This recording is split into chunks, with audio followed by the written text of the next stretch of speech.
रागादिरोगान् सततानुशक्तान् अशेषकाय प्रसदानशेषान् औत्सुक्यमोहार अतिदाञ्जघान यो पूर्ववैद्याय नमोऽस्तु तस्मै। आत्रेयसमारम्भां वाग्भटाचार्यमध्यमाम् अस्मत् आचार्यपर्यन्तां वन्दे गुरुपरम्परां। शुद्धबुद्धं महाप्रज्ञा पंडितं रणपण्डितं रामं श्रीदत्तकरुणाभाजनं विप्ररंजनं। नमस्कार. अनिलायन या वैद्य अनिल पानसे सर यांच्या स्मृतिप्रित्यर्थ सुरू केलेल्या उपक्रमातील ग्रहणी व्याधी किंबहुना ग्रहणी दोष चिकित्सा या अध्यायासंदर्भात दुसरं सत्र आज मी सुरू करणार आहे. याआधी आपण श्वास, हिक्का, कास, रक्तपित्त या व्याधींचं वर्णन वाचलंय. त्यातील वेगवेगळे वैद्यांचे अनुभव पण आपल्यापर्यंत पोहोचलेत. त्यांच्यातील चिकित्सा करण्याचे अनुभव, आलेल्या रुग्णांचे अनुभव, असणाऱ्या कल्पांचे अनुभव, त्याचबरोबर त्यामागची भूमिका किंवा त्यामागचा विचार, तसेच आदरणीय वैद्य पानसे सरांचा जो चिकित्सेचा विचार आहे, जो ग्रंथांच्या अभ्यासाचा विचार आहे, केवळ ग्रंथ अभ्यासणे म्हणजे फक्त वाचणे एवढंच अपेक्षित नसून त्यातील सूत्रांचा, त्यातील टीकांचा, त्यातील संदर्भांचा नियमित चिकित्सेमध्ये उपयोग करणे हा सरांचा महत्त्वाचा हेतू किंवा विचार आपणापर्यंत पोहोचवण्याचा हा आमचा सर्वांचा प्रामाणिकपणे प्रयत्न.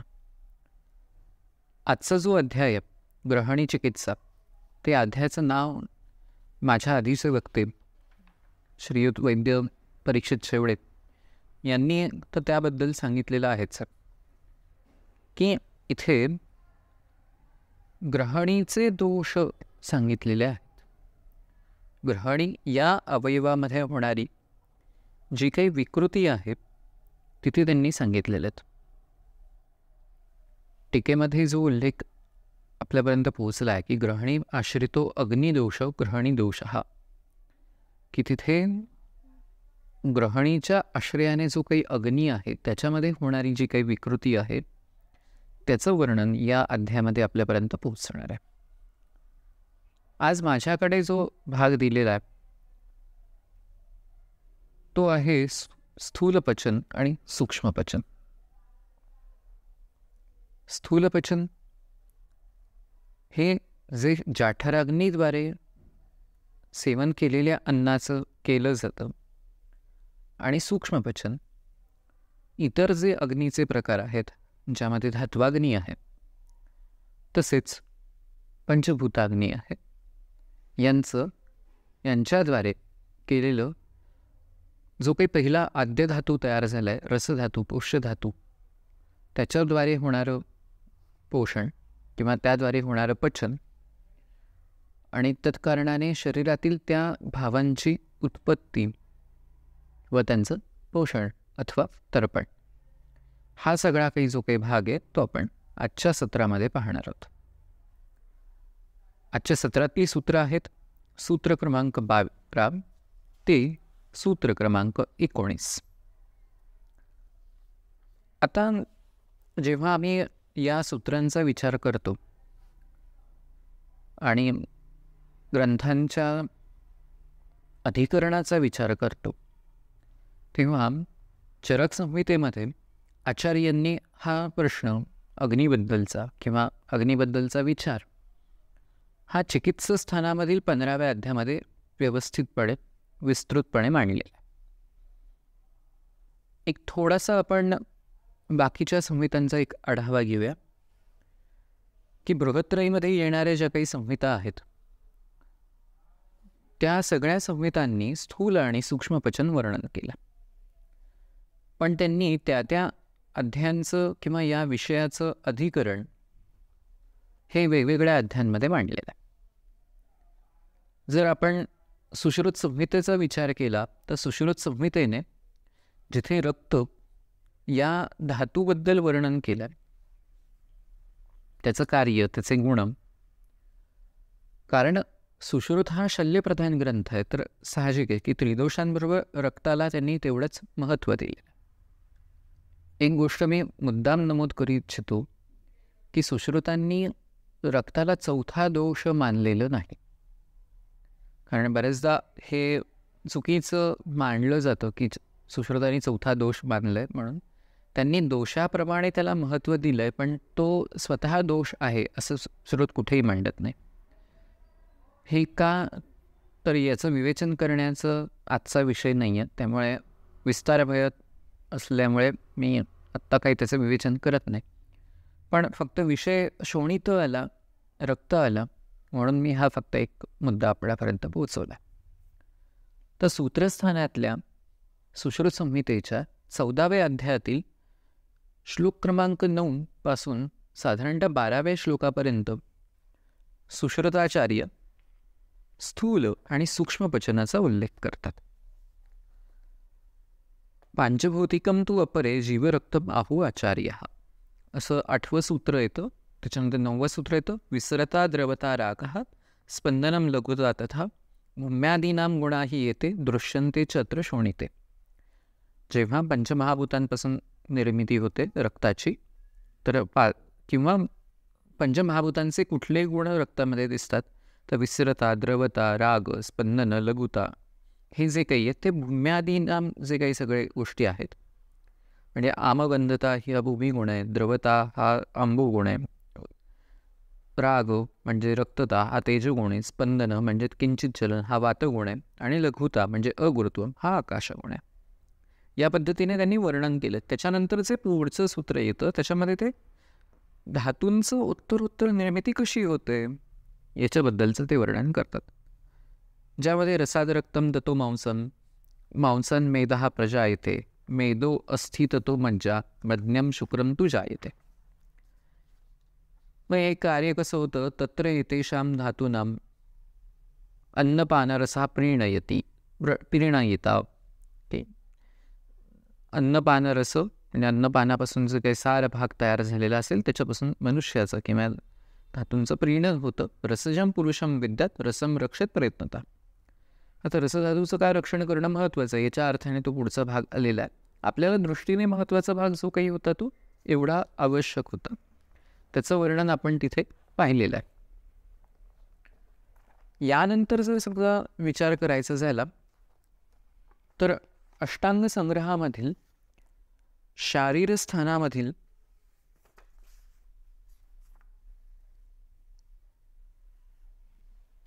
अध्याय 6, त्या अध्यायाचं नाव आहे सिरा विभाग, ज्याच्यामध्ये सिरांचं वर्णन त्यांनी केलं आहे. त्यातील सूत्र क्रमांक 35 ते 49 मध्ये स्थूल आणि सूक्ष्म पचनाचा उल्लेख सापडतो. तसं ग्रहणी निदान आणि ग्रहणीचं लक्षण आणि ग्रहणीची चिकित्सा हा सगळा जो काही भाग सुश्रुतांनी मांडला आहे तो मांडला आहे उत्तरतंत्रातील 40व्या अध्यायामध्ये अतिसार चिकित्सेमध्ये, अतिसार प्रतिषेध. त्यामध्ये 166 नंतर त्यांनी ग्रहणीचं स्थान, निरूपण वगैरे ही सगळी लक्षणं मांडलेली आहेत. थोडक्यात इथे अधिकरण वेगळं येतं, म्हणजे प्रत्येक संहितेनुसार जर विचार करायचा झाला तर त्या त्या संहितांनुसार त्या त्या विषयाचं अधिकरण किंवा त्या त्या विषयाचं वर्णन हे वेगवेगळ्या ठिकाणी सापडतं. आणि हे पाहणं का गरजेचं आहे की कित्येकदा ग्रंथकार त्या अध्यायाची रचना किंवा त्या विषयाची रचना त्या त्या गरजेच्या हेतूनुसार व्यक्त करतात किंवा मांडतात, की तिथे आवश्यक काय आहे वर्णन करणं याच्यानुसार ते वर्णन करतात. आता जसं इथे सांगतात ते की ग्रहण्याम बलम अग्निरही सच अपि ग्रहणी श्रिता तस्मात संदूषिते बन्नो ग्रहणी संप्रदूषिते. जे काही आपण चरकांच्या अध्याय नाव देण्याच्या प्रक्रियेमध्ये पाहिलं की ग्रहणी दोष, ग्रहणीच्या ठिकाणी असणाऱ्या अग्नीचा जो काही ऱ्हास आहे किंवा दृष्टी आहे त्याचं ते वर्णन तिथे करतात. बाकी आपण याच्यामध्ये विशेष काही पाहणार नाही आहोत, कारण हा आपला अधिकार नाही आहे.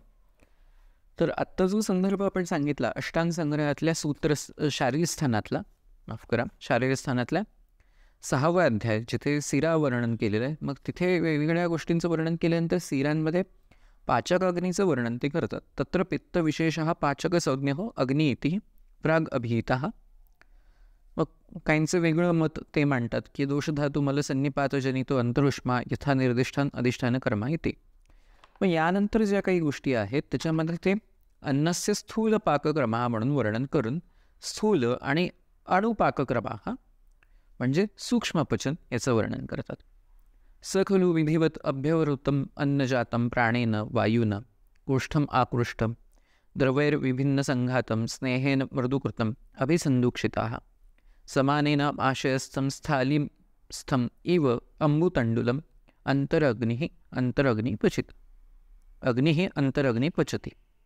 किंवा पाकाचा जर क्रम पाहिला तर तत्तु सर्वरसमपि पच्यमानादौ मधुरीभूतं कफं फेनीभूतं उदीरयति ततो विदग्धम अम्लीभूतम आमाशयात चवमान अच्छम पित्तम प्राप्य च पक्वाशयम कटुकीभूतं च अनिलम.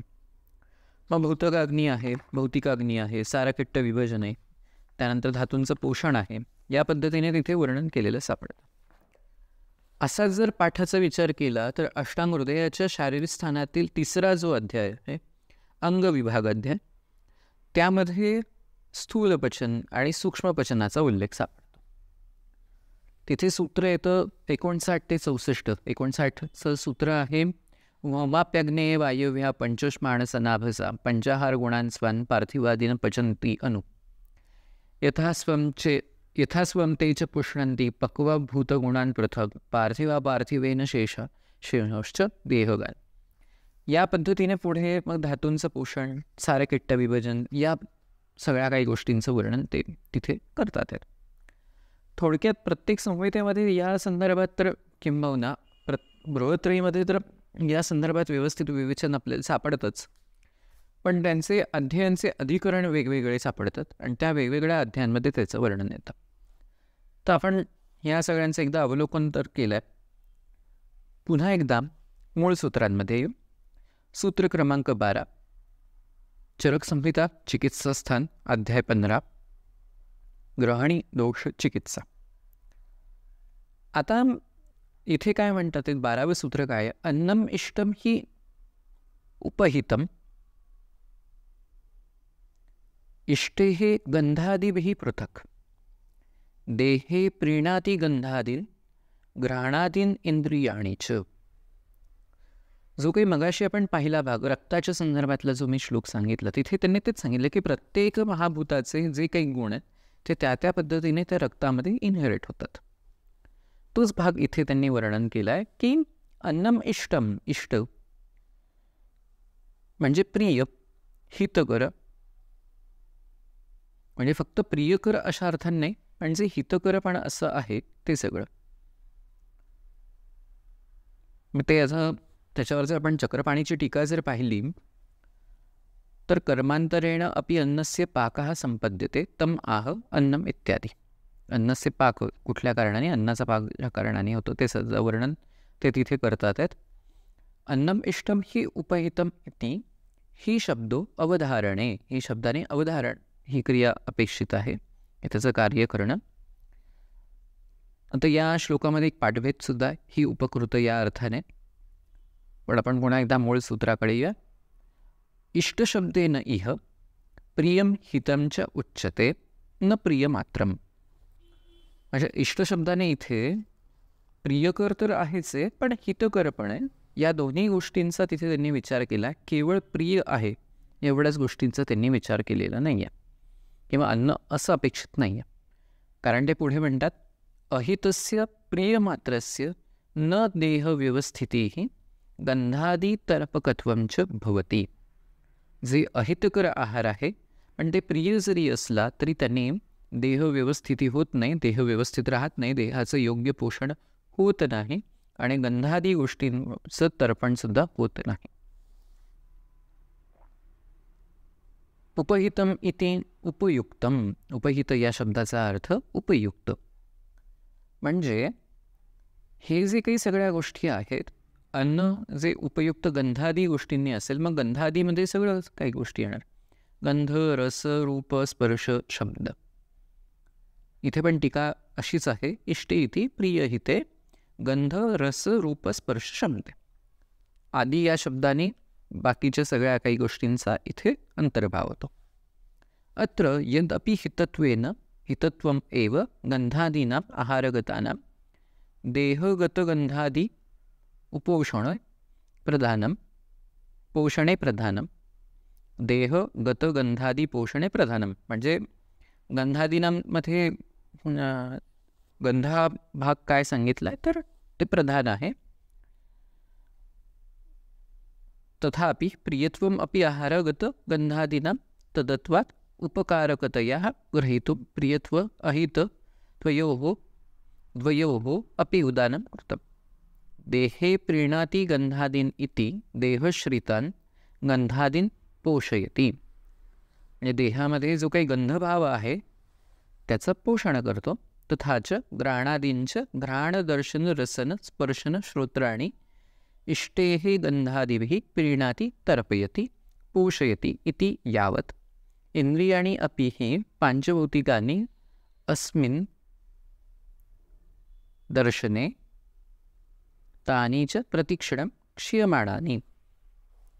आता आपण शरीराची जी व्याख्या करतो, शिर्यते तत्शरीरम, याचा अर्थ असा की सातत्याने जे क्षीयमाण होतं, मग जी गोष्ट सातत्याने क्षीयमाण होते त्याचं पोषण करणं, त्याला गृहण करणं, त्याला समस्थितीत ठेवणं हे आद्य कर्तव्य. तोच संदर्भ जेव्हा आपण इथे लावतो तेव्हा तेच म्हणतात की तानीच प्रतिक्षणम क्षीयमाणाने. इंद्रिय जेव्हा नैमित्तिक कर्म करत असतात, उदाहरणार्थ नासा हे विविध घ्राण घ्यायचं कर्म करतात, चक्षु हे वेगवेगळ्या रूपांचं अवलोकन करतात, शब्द हे श्रोत्रेंद्रियाद्वारे सातत्याने ग्रहण केले जातात, रसनेद्वारे वेगवेगळ्या चवी घेतल्या जातात, रसांचा अनुभव होतो, आणि स्पर्शनेंद्रियाद्वारे वेगवेगळे स्पर्श आपल्याला सातत्याने होत राहतात. याचा अर्थ ते इंद्रिय सातत्याने कर्म करीत आहेत. हे कर्म करताना त्यांच्या गोष्टींमध्ये क्षय होणं स्वाभाविक आहे, त्यांचं अपतर्पण होणं स्वाभाविक आहे. मग अशा वेळेस त्यांचं पोषण होणं, त्यांचं तर्पण होणं, त्यांचं गृहण होणं हे अपेक्षित आहे. आणि हे कर्म कोण करतं तर जे काही आहार आहे आपण सेवन करतो, जो इष्ट आहे, म्हणजे प्रिय तर आहेच आहे आणि हितकर आहे. जसं आहार सेवनाचे जे काही नियम आहेत त्याच्यामध्ये कसा आहार असला पाहिजे, इष्ट असला पाहिजे. असं सांगताना आचार्य काय सांगतात नेहमी की तो मनाला प्रिय अनुकूल असाही आहार असला पाहिजे. तो कुठल्या गोष्टींनी विकृत झालेला असा आहार नको आहे, संकर वगैरे या स्वरूपामध्ये आहार नको आहे. थोडक्यात आहार सेवनाचे पण जे काही नियम दिलेत किंवा आहार स्वरूपाचे जे काही नियम दिलेत त्या स्वरूपानुसार त्या आहाराचं असणं हे शरीराच्या पोषणासाठी गरजेचं आहे. अन्यथा तो आहार काही शरीराला उपयुक्त ठरणार नाही, तो कुठेतरी जाऊन त्रासदायक ठरेल. उदाहरणार्थ जर आपण त्याच्यात थोडासा विचार केला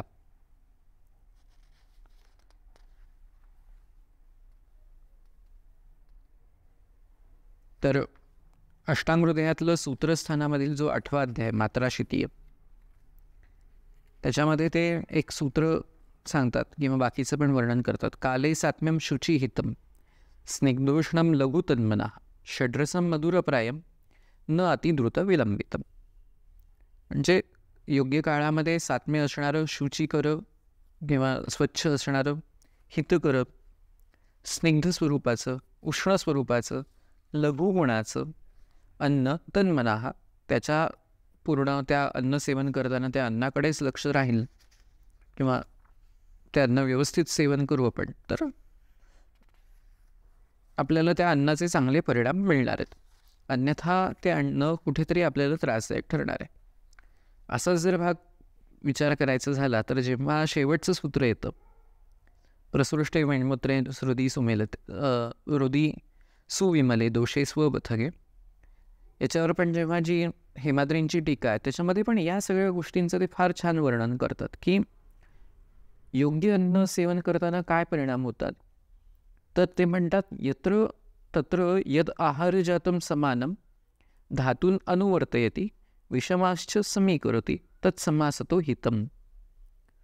म्हणजे जे हितकर अन्न कोणाला म्हणायचं की जे धातूंना समअवस्थेत आणतं आणि जे विषम स्वरूपात आहेत त्यांना सुद्धा समअवस्थेत आणतं आणि त्याच्या विपरीत जे काही असेल ते अहित आहे. म्हणजे अन्नाचा विचार करताना या सगळ्या गोष्टींचा विचार करून तुम्हाला अन्नसेवन ठरवायचं आहे. आपल्याकडे ह्या गोष्टी बऱ्याच वेळा येतात की रुग्ण सांगतो प्रिय अन्न आहे पण अहितकर असतं त्याच्यामुळे सेवन केलं त्याचे वाईट परिणाम होतात. आणि कित्येकदा हितकर असून सुद्धा कधी कधी अप्रिय असतं. अप्रिय असल्यामुळे मनोनुकूल नसल्यामुळे त्या रुग्ण सेवन करताना ते मन नाही राहत त्याच्यामध्ये त्याचाही त्रास त्याला होतो. म्हणजे या दोन्ही गोष्टींचा विचार करून आपल्याला अन्न ठरवायचं.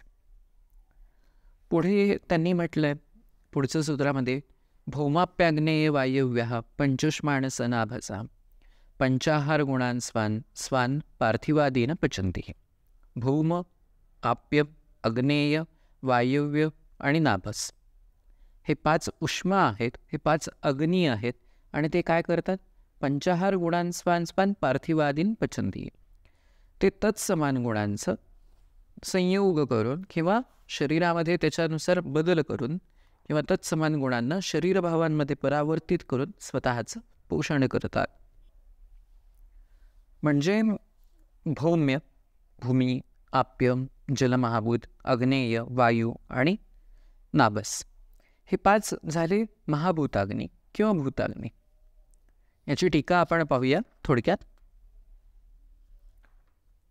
भौमाप्यग्नेय भौतिक वन्य व्यापारम आहो भौम इत्यादी भौमादय पंचुष्माण पार्थिवादी द्रव्य व्यवस्थिता जाठराग्नि संदूक्षित बला अंतरीय द्रव्यम पचंतः स्वान स्वान पार्थिवादीन पूर्व पार्थिव गंधत्वात् यद विलक्षणान गुणान निर्वर्तयन्ति एतद एव विविधम अशीतपीत लीडखादितं जंतुरहितं अंतरग्निः संदूक्षित बलेन यथास्वेन उष्मणा सम्यक विपच्यमानम.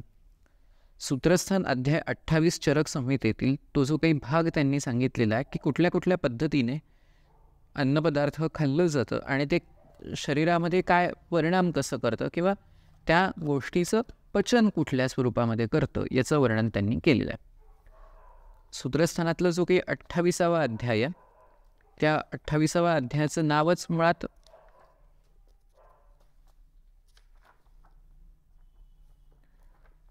सांगताना ग्रंथकार त्या टीकेमध्ये वर्णन करतात की विविध आशित पितीय म्हणजे त्याच्यामध्ये ज्या काही सगळ्या गोष्टी आलेल्या आहेत वेगवेगळ्या प्रकारचे जे खाद्य आहेत ते त्यातील हे तिसरंच सूत्र आहे.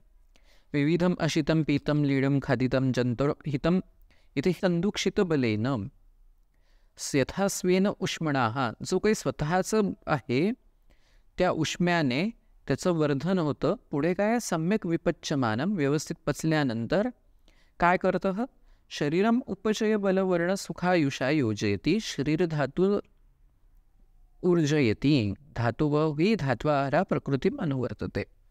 जेव्हा योग्य प्रकारचं अन्न आहे ते व्यवस्थित धातवांद्वारे पचलं जातं तेव्हा शरीरातल्या धातूंचं वर्धन करतं. याच पद्धतीने जेव्हा हे महाभूत अधिक्य असलेला आहार आहे जेव्हा महाभूत त्या आहाराला स्वतःच्या गुणांमध्ये समाविष्ट करून घेतात किंवा स्वतःच्या गुणांमध्ये वर्धन करून घेतात आपण ज्याला कन्वर्ट करून घेतात असं सुद्धा म्हणू शकतो.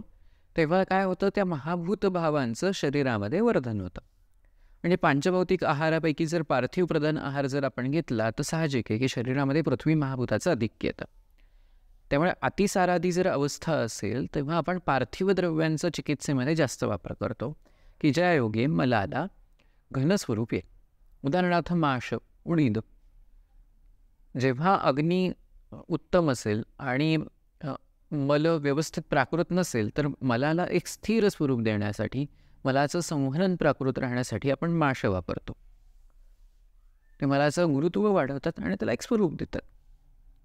हा प्रयोग आम्ही चिकित्सेतही करून पाहिलेला. एका अतिसाराच्या रुग्णामध्ये अग्नी जसं जसं त्याचं वर्धन होतं आहे तसं ईषत प्रमाणामध्ये माशाचे काही पदार्थ त्याला तयार करून घातले. आणि चांगली गोष्ट अशी की ग्रंथकारांचा या गोष्टींचा आपण जर विचारपूर्वक उपयोग केला तर परिणाम चांगले घडतात हे तिथे दिसतं. की त्याचं अतिसाराचं जे काही स्वरूप होतं मलाचं, म्हणजे सातत्याने द्रवमल स्वरूप, ते कुठे कुठे कुठे बदलत जाऊन थोड्याशा एक कालावधीनंतर त्याच्या मलाच्या स्वरूपामध्ये फरक पडला.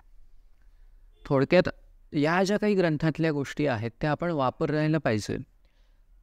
तिथे म्हणजे आमचे आचार्य धर्माधिकारी सर सांगतात की आपल्याला त्याचं उहन करता आलं पाहिजे, योग्य पद्धतीने काय आणि अयोग्य पद्धतीने काय. हीच गोष्ट सरांची अपेक्षित होती, पानसरे सरांची, की सर जेव्हा आम्हाला ओरलमध्ये प्रश्न विचारायचे किंवा इन जनरलसुद्धा, की ग्रंथकारांच्या सिद्धांताचा तुम्ही उपयोग कसा करणार आहात यातला एक भाग तुम्हाला समजला पाहिजे. तोच विषय आपण इथे पुन्हा एकदा पुढे मांडूया. यद्यपि भूताग्नीना पार्थिवाद्रव्यम पच्यते तथापि पार्थिवादी द्रव्याणां पाकेन एतद एवं जननम यद विशिष्ट गुणयुक्तत्वम तेन पाकेन जन्यमाने अपि द्रव्ये गुणा एव जन्यन्त इति अभिप्रायेण पार्थिवादीन आहार गुणान् जनयते इति उच्यते. अनेन गुण जननम एव अग्नीन उच्यते न द्रव्य जननम. म्हणजे त्या गुणांची गोष्ट वर्धन होतं किंवा त्या गुणांनी असलेल्या ज्या काही गोष्टी आहेत त्या वर्धन पावतात. त्या द्रव्याचंच वर्धन होतं असं नाही, पण तत्समान भाव असणारे, तत्समान गुण असणारे गोष्टी वाढतात. किंवा आहारस्य गुणाश्च विग्रह आहार शब्देनं आहाराधिकरणं रूपम द्रव्यमपि गृह्यते. म्हणजे इथे आहाराधिकरण ह्या स्वरूपामध्ये द्रव्यच आहे, कारण आहार म्हणजे काय, आपण द्रव्याचंच सेवन करतो. पार्थिवानेन इथे पार्थिव आप्य तेजस वायवीय नाभजान तत्र जाठराग्निः सर्वान एव आहार समल विपाकान पचते. म्हणजे या सगळ्या जाठराग्नी या सगळ्यांचं पचन करतो विपाकापर्यंत. भौतिकास्त्य अग्नेय स्वान स्वान गुणान जनयते. मग भौतिक अग्नीचं कार्य सुरू होतं, तो काय करतो, प्रत्येकाचे जे काही स्वतःचे गुण आहेत त्या गुणांची निर्मिती करतो. उक्तम च जाठरेणाग्निना पूर्वकृते संघातभेदे पश्चात भूताग्नेहा पंच स्वम स्वम द्रव्यम पचंती इति. जाठराग्नीद्वारे सुरुवातीला जेव्हा त्याचा जो काही आहार आहे त्या आहाराचं विभाजन करतो सार भागाचं आणि किट्ट भागाचं. जेव्हा सार भाग तयार होतो तेव्हा एक एक गोष्टीचं पचन सुरू होऊन पुढे शरीरातल्या ज्या ज्या काही गोष्टी त्या त्या महाभूतांनुसार गुणांनुसार आहेत त्यांचं वर्धन तिथे सुरू होतं. अयमच भूताग्नी व्यापारो धातुषु अपि अस्ति. या पद्धतीने धातूंचा पण म्हणजे धातू अग्नीचं पण कार्य करतं. यतो धातुषु अपि पंचभूतानि सन्ति. म्हणजे धातूसुद्धा पंचमहाभूत आहे. तत्रापि धात्वाग्नी व्यापारो भूताग्नी व्यापारश्च जाठराग्नी क्रमेण एव उक्तो ज्ञेयः. मग त्यांचा अग्नी पण त्यांचं स्वतःचं कार्य करतो, भूताग्नी पण त्यांचे स्वतःचे स्वतंत्र कार्य करतात. तत्समान जाठराग्नीनंतर हे सगळे काही क्रमाने कार्य करतात. आता हे जाठराग्नीद्वारे जेव्हा पचन सुरू झालं, त्या त्या गुणांचं वर्धन सुरू झालं, तर काय घडतं, यथास्वंच पुष्णंती देहे द्रव्य गुणाः पृथक पार्थिवा पार्थिवान एव शेषः शेषांश कृत्स्नशः. अग्निपक्वानां आहार गुणान आहो. आता अग्नीद्वारे पक्व झाल्यानंतर आहाराचे काय गुण आहेत. यथास्वम इति यद अस्यात्मीयम. यथास्वम म्हणजे त्याचे जे काही त्याचे आत्मीय म्हणजे स्वतःचे गुण आहेत ते. सजातीया द्रव्यगुणा सजातीयान द्रव्यगुणात पुष्णंती. ज्या जातीचे म्हणजे ज्या स्वभावाचं द्रव्य आहे, ज्या स्वभावाचे गुण आहेत, त्याच स्वभावाचे द्रव्य आणि गुण पोषण करतात त्यांचे. उदाहरणार्थ गुरुगुणाचा असेल तर शरीरामध्ये जो काही पृथ्वी महाभूत प्रधान असलेला भाग असेल त्याचं पोषण होईल.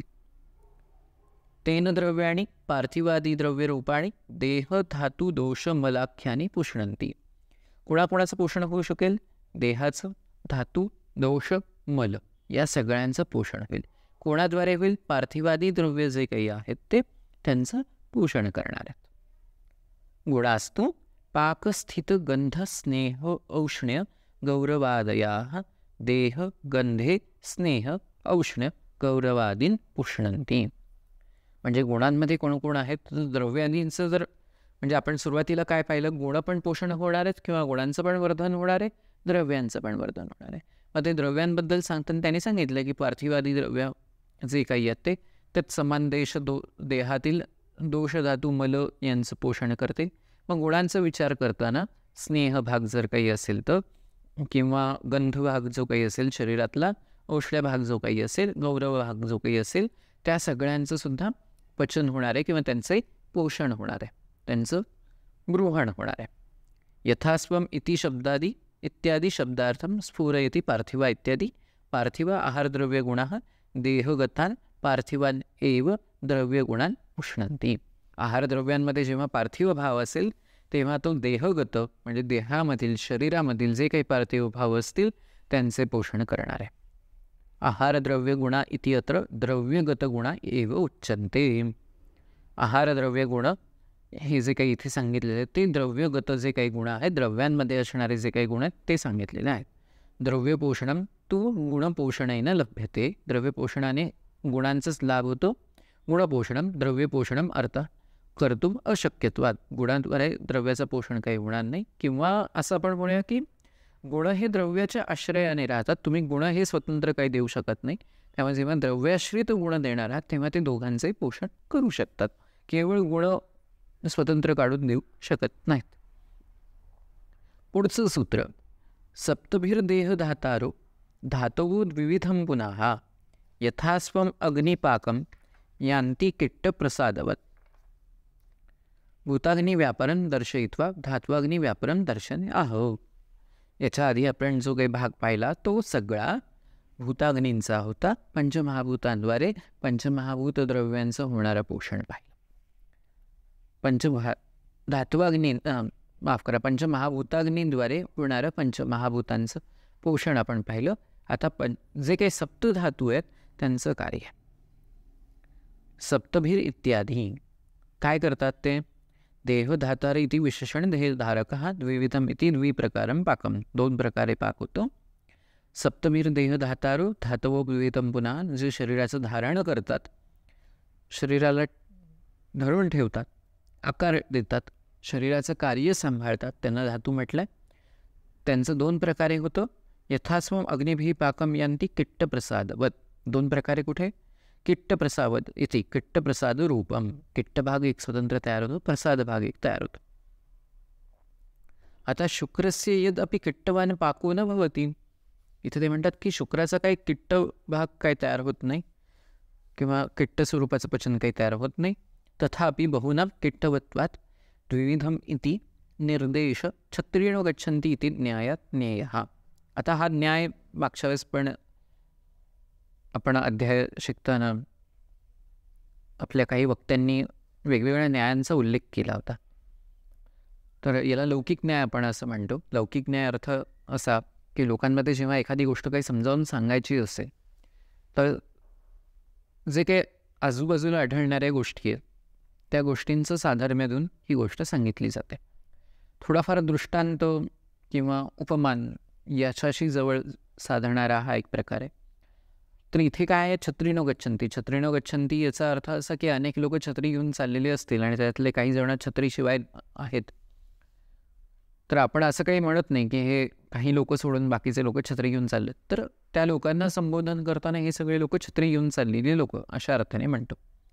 त्याच पद्धतीने इथे हे सांगायचं कारण असं की शुक्राचं स्वतःचं किट्ट नाही आहे, पण बाकीच्या धातूंचं स्वतःचा किट्ट भाव असल्यामुळे ते तिथे त्यांचं बहुमत आहे. त्याच्यामुळे एखादा शुक्राचा उल्लेख जरी तिथे आला ज्याचा किट्ट भाग नाही आहे तरीसुद्धा तो तिथे योग्य आहे असं तो तिथे आपण समजावून घेऊ होतो. पुन्हा येथे जाठराग्नी पाकांतरम. म्हणजे जेव्हा जाठराग्नीचा पाक झाला त्याच्यानंतर सारं किट्ट विभाजन झालं तर जेव्हा पुष्यभाग रसधातू हा पोषणाचं कार्य करायला लागतो तेव्हा पुन्हा एकदा हेच कार्य प्राकृत पद्धतीने घडू लागते. म्हणजे जाठराग्नीद्वारे जेव्हा पचनाचं कार्य घडतं त्याच्यानंतर जो पुष्यभाग रसभाग तयार झाला त्याच रसभागामध्ये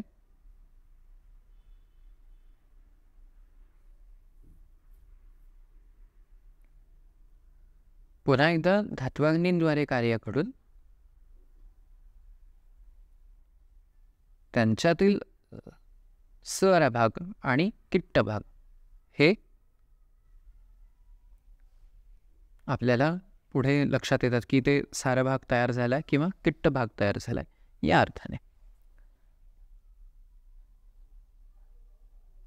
पुढचं सूत्र ज्याच्यामध्ये त्यांनी धातूंचं पोषण सांगितलेलं आहे आणि इथे त्रिविध पोषण न्याय जे आपण आपल्या BMSच्या पहिल्या वर्षापासून शिकत असतो त्यांचं वर्णन आलेलं आहे. याची टीका खूप मोठी आहे त्यामुळे आपण टीकेच्या बद्दल थोडासा विचार नाही करणार आहोत इथे.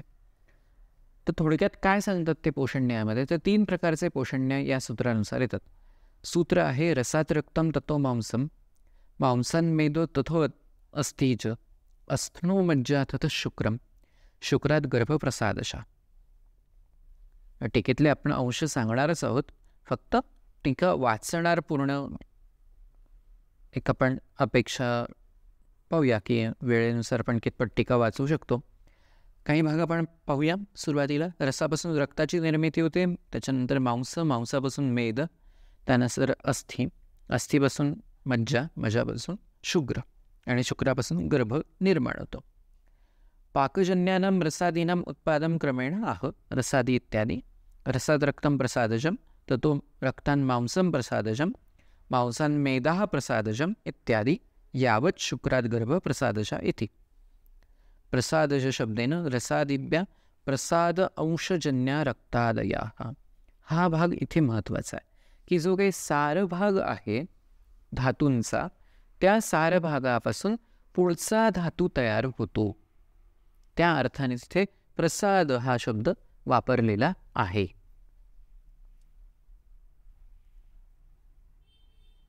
किट्टांशजन्यस्तु वक्षमाणा कफादया. किट्ट भागापासून काय तयार होतं? मलभाग किंवा कफादी गोष्टी तयार होतात, जे पुढच्या सूत्रांमध्ये त्यांनी वर्णन केले. शुक्रातु निर्मलतया प्रसादज एव गर्भो भवति न तु मलजन्यम किंचित. शुक्रापासून निर्मल भाग जो काही तयार आहे तो गर्भ तयार होतो. सार भाग जो काही आहे तो तयार होतो गर्भ स्वरूपामध्ये. तिथे कुठल्याही प्रकारचा किट्ट भागाची निर्मिती नाही आहे. आता पुढे काय म्हणतात? केचित्तु शुक्रमलतया श्मश्रुणी वदंती. काही जणांचं म्हणणं असं आहे की शुक्राचे मल हे श्मश्रू, केस, जे दाढी मिशांचे केस येतात ते. तसं नाही आहे. तंत्रे अनभिधानात असं काही सांगू शकत नाही किंवा ते अयोग्य आहे, तंत्रामध्ये हे चुकीचं आहे. म्हणजे शास्त्राने असं काही सांगितलेलं नाही आहे. का बरं? तथा शुक्रमलम यदि श्मश्रुणी स्युस्तदा स्त्रीणामपि स शुक्रतया श्मश्रुणी भवेयु. म्हणजे जर शुक्रमला हा श्मश्रू सांगितला असेल आणि स्त्रियांमध्ये पण शुक्र आहे, तर मग तिथे त्यांना केस यायलाच पाहिजे त्या पद्धतीने, दाढी मिशांसारखे. स्त्रियश्च स शुक्रा एव. स्त्रियांमध्ये शुक्र आहेच आहे, पण तो काही गर्भाचा आरंभक नाही आहे. त्याच्यासाठी पुरुष शरीरातल्या शुक्राची गरज आवश्यक आहे. अन्ये तु गर्भप्रसादज शब्देन नपुंसकेन ओजो अभिदती. प्रसादज इति यत्र जातशब्द पोषण एव वर्तते. प्रसादज याचा अर्थ जातशब्द म्हणजे ज्याने पोषण होतं. आणि बाकीच्यांचं काही म्हणणं असं आहे की गर्भप्रसाद शब्देन नपुंसकेन, नपुंसक व्यक्तीमध्ये ओज अशा अर्थाने पण आपण समजू शकतो. रक्तादयो ही गर्भात प्रवृत्ती एव उत्पन्नाः रसादिभिः पुष्यन्ते. रक्तादयो ही गर्भप्रवृत्ती एव पुष्यन्ते.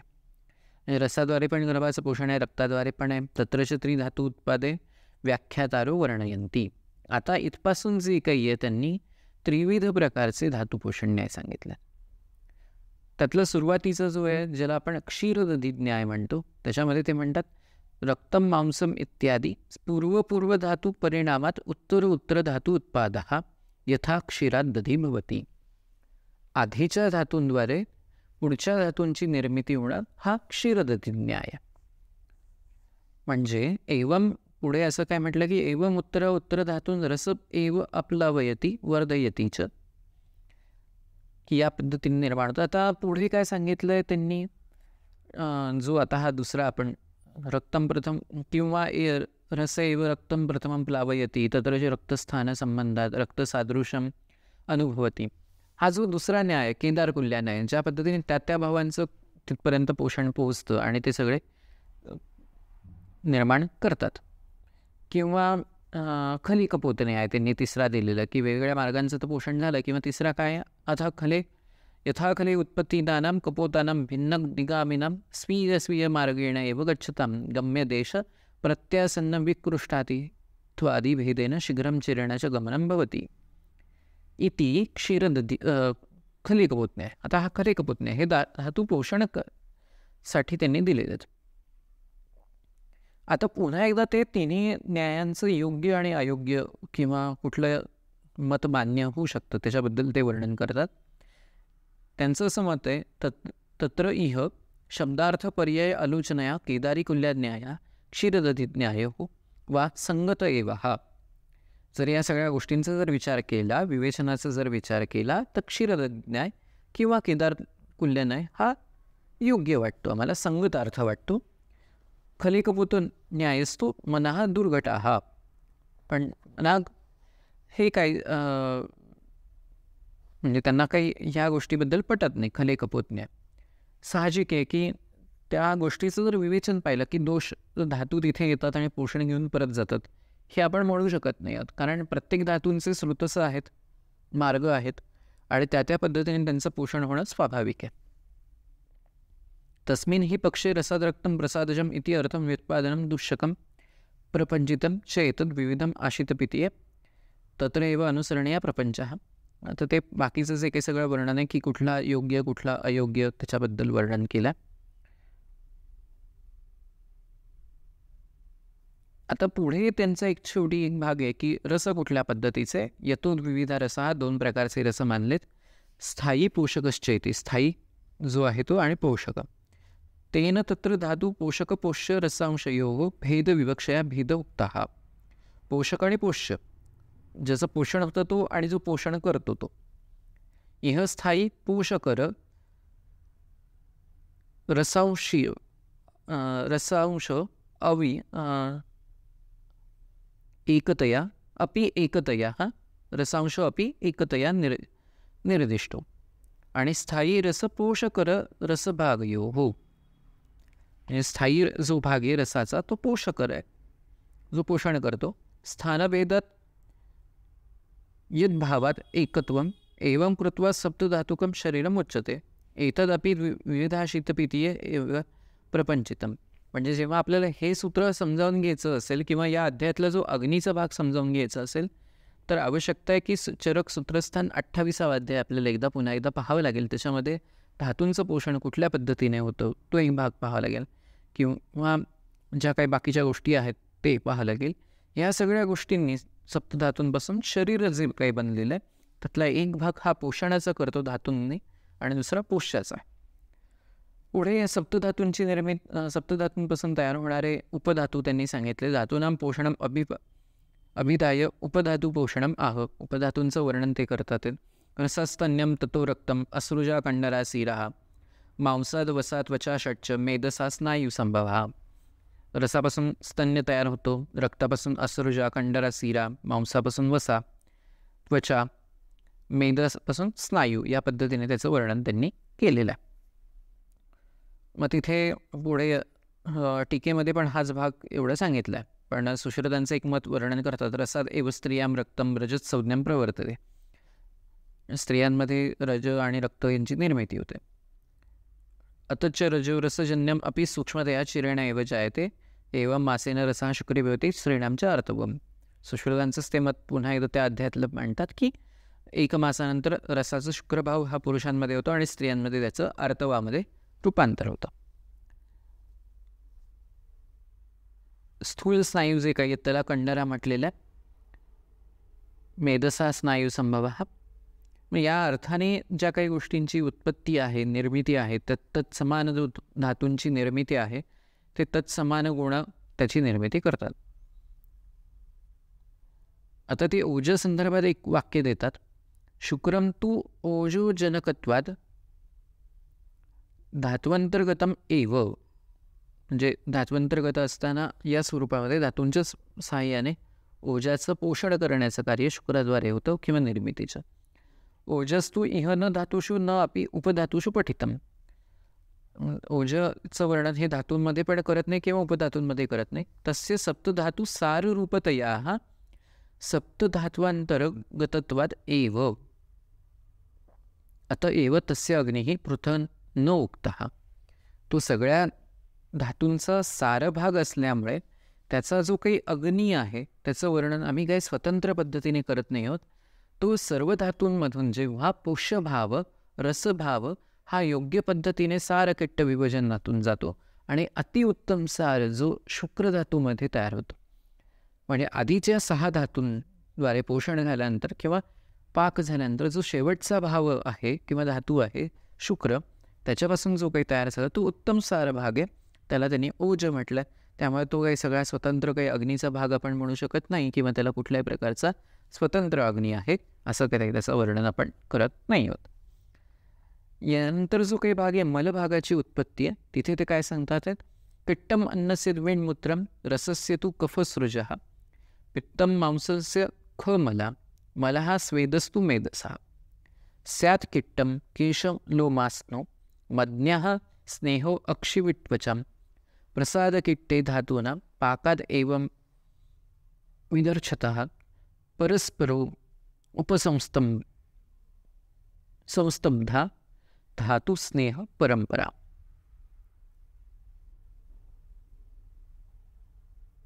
धातु स्नेह परंपरा पाकात जो काही सगळा भाग तयार होतो त्याच्यामध्ये त्यांनी काय वर्णन केलं, प्रसाद भाग उत्पादम अभिदाय मलभाग उत्पादम आह. आता प्रसाद भागानंतर मलभाग सांगितला. कोणाकोणापासून ते त्यांनी सांगितलं की किट्टमन्नसे वेणमूत्र, अन्नाचं मल आणि मूत्र हे किट्ट भाग तयार होतो.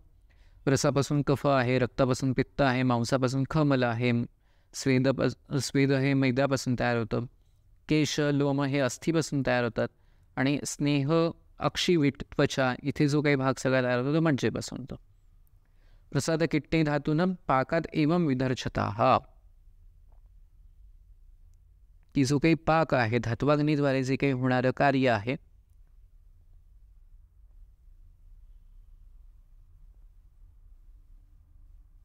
हा सगळा काही जो भाग आहे तो प्रसादकिट्ट या स्वरूपामध्ये जेव्हा विभजन होतं, कोणाचं होतं, जो काही पोष्य भाग आहे तो रसभाग येतो त्याचं धात्वाग्नीद्वारे या पद्धतीने त्याचा व्यवच्छेद होतो. जे काही योग्य भाग आहे तो शरीर स्वतःसाठी वापरतं, पुढच्या धातूंच्या पोषणासाठी वापरतं आणि अयोग्य भाग येतो किट्ट स्वरूपामध्ये पुढे जातो. परस्पर उपसंस्तब्धा धातुस्नेह परंपरा ज्याला म्हटलंय, परस्पर उपसंस्तम इति अन्योन्य उपस्नेहेन संस्तब्धत्वात संतर्पितेति यावत. म्हणजे धातू जे काही आहेत ते एकमेकांचं संतर्पण करतात, याच कार्याने त्यांच्यातले जे काही गुण आहेत ते एकमेकांचं संतर्पण करतात. धातुवाग्नीद्वारे शरीराचं पोषण सातत्याने होत राहतं. रसधातूकडून रक्ताचं किंवा बाकीच्या धातूचं पण जे काही आहे ते पोषण होत राहतं किंवा ज्याला आप्यायन क्रिया आपण म्हणूया. संप्रति पोष्येण अपि रक्तेन रसस्य आप्यायनं क्रियते तथा मांसेन अपि रक्तस्य इत्यादी परस्परम धातूनां उत्पादकत्वम आहो.